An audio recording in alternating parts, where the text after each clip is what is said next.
بسم اللہ الرحمن الرحیم نحمدہ و نصلی علی رسولہ الکریم۔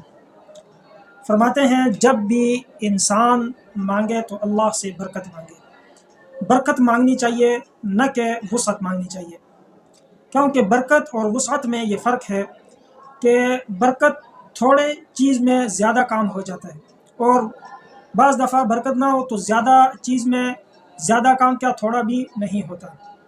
آسان سی مثال اس کی لے لیں کہ اگر ایک شخص کی تنخواہ 10,000 ہے اور وہ مہینے کے آخر میں کہتا ہے کہ جی الحمدللہ میرے تمام کام پورے ہو گئے ہیں، گھر کا خرچہ بھی نکل آیا ہے، سارے کام ہو گئے ہیں، تو یہ سمجھ لیں کہ یہ برکت ہے۔ اور ایک شخص کی 10 لاکھ تنخواہ ہے، جب بھی اس سے پوچھو وہ کہتا ہے کہ مجھے تو ادھار لے کے مہینہ پورا کرنا پڑتا ہے، تو یہ برکت کا اٹھ جانا کہلاتا ہے۔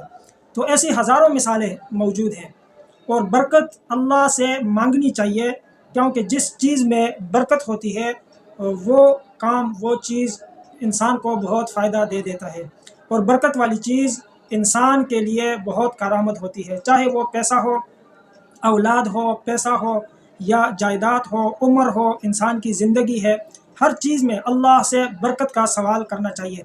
اور برکت جس چیز میں آ جائے وہ چیز کبھی ختم ہونے کا نام نہیں لیتی، اسی لیے فرمایا کہ جب بندہ کھانا کھائے تو اس کے آداب میں سے یہ ہے کہ پلیٹ کے درمیان سے نہ کھائے، اپنے منہ کے آگے سے کھائے۔ کیونکہ درمیان میں اللہ کی رحمت اترتی ہے، برکت اترتی ہے، تو ہر چیز کے آداب سکھائے گئے ہیں۔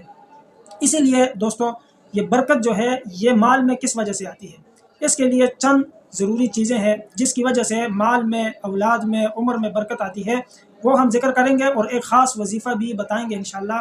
اگر آپ نے چینل سبسکرائب نہیں کیا تو کر لیں، لائک اور شیئر ضرور کیا کریں تاکہ تمام مسلمانوں کو کوئی اچھی بات پہنچ جائے تو اس میں ہمارے بھی نیکی لکھی جائے، ہمارے لیے بھی اجر و ثواب کا باعث بنے۔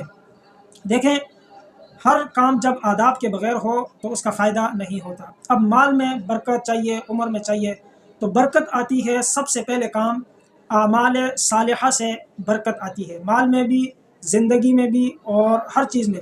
پہلا کام کیا ہے کہ اعمال صالحہ، حلال مال ہو، انسان کے اعمال ٹھیک ہوں تو اس کی زندگی میں برکت، اس کے مال میں برکت، اس کی اولاد میں اللہ برکت دے دیتے ہیں۔ اولاد کی برکت یہ ہے کہ وہ فرمانبردار ہو جاتی ہے۔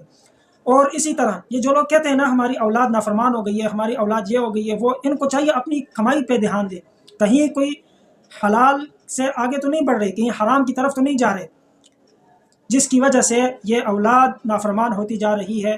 یہ پیچھے کہیں نہ کہیں کوئی مسئلہ ہوتا ہے جو آگے ظاہر ہوتا ہے نافرمانی کی صورت میں۔ تو دوستو یہ اولاد میں برکت، مال میں برکت اعمال صالحہ اور حلال مال کمانے سے آتی ہے۔ دوسری بات یہ ہے کہ انسان کو اللہ سے برکت مانگنی بھی چاہیے۔ یا اللہ، اللہم بارک لنا فیہا، اللہم بارک لنا فی رزقنا، اللہم بارک لنا فیما رزقتنا، اور یہ دعائیں مانگنی چاہیے نماز کے بعد، ویسے بھی ہر وقت، یا اللہ ہماری عمر میں برکت دے، مال میں، رزق میں۔ اچھا، جو انسان گناہوں سے اپنے آپ کو بچاتا ہے اس کی عمر میں اللہ برکت عطا فرماتے ہیں۔ برکت کیسے ہوتی ہے کہ جو کام کوئی دوسرا شخص وہ ایک مہینے میں نہیں کر سکتا، یہ بندہ جس کی وقت میں برکت ہو، جس کی عمر میں برکت ہو، وہ ایک دن میں کر لیتا ہے۔ بعض بزرگوں کے بارے میں آپ نے سنا ہوگا اور لکھا ہوا ہے کتابوں میں کہ وہ ایک دن میں ایک قرآن مجید اور بعض تین قرآن مجید ختم کر لیتے تھے۔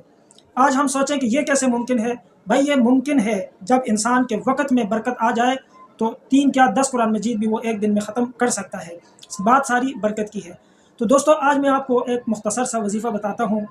یہ سارے کام کرنے کے بعد اگر پھر بھی آپ کو لگے کہ کوئی مسئلہ ہے، کچھ سمجھ نہیں آ رہا، تنخواہ لیتے ہیں، غائب چند دن میں جیب خالی ہو جاتا ہے، پھر ادھار لینا پڑتا ہے، تو اس کے لیے ایک مختصر سا وظیفہ ہے، آسان سا وظیفہ ہے، جو آپ کریں گے انشاءاللہ آپ اس کے اثرات بھی دیکھیں گے۔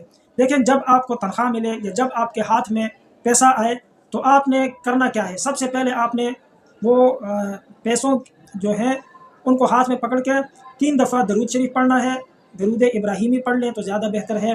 پھر درمیان میں سورہ کوثر جو قرآن مجید کی سب سے مختصر سورہ ہے، انا اعطیناک الکوثر فصل لربک وانحر ان شانئک هو الابتر، یہ سورت 3 دفعہ پڑھ کے اور آخر میں 3 دفعہ درود شریف پڑھ کے ان پہ پھونک دیں، انشاءاللہ اس میں اللہ تعالیٰ برکت ڈال دیں گے۔ لیکن شرط یہ ہے کہ پیسہ حلال کا ہو اور حرام کا نہ ہو۔ اگر حرام کا ہوگا تو پورا قرآن مجید پڑھ کے پھونک دیں، مجھے نہیں لگتا اس میں برکت آئے گی، کیونکہ اس کی بنیاد ہی غلط ہے۔